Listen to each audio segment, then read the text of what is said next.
Here are 4 ways you can use Pinterest ads as an e-commerce seller. So before we get started, I'm Press Rogers and I do Pinterest ads for online entrepreneurs like you.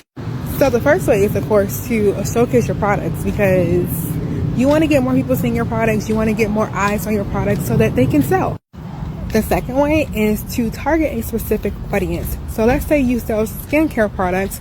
You can target people who are searching for beauty products, skincare products, to get, once again, your products in front of more people, and people who are already searching for your type of products by using things like interest and keywords. And the third way is to create seasonal ads. So when things like the holidays come around, this is perfect timing. But you want to actually create your Pinterest ads like 45 to 60 days out from the holiday, because that's when people are actually probably on Pinterest starting to search for things.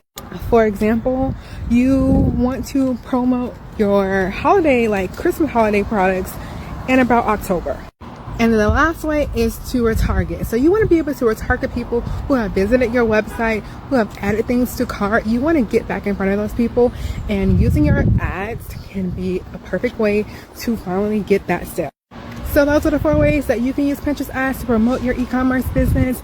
If you have any questions, let me know. And don't forget to follow for more Pinterest ads, tips, and advice. I don't know why I said advice. That weirdly, it came off very weird, but like,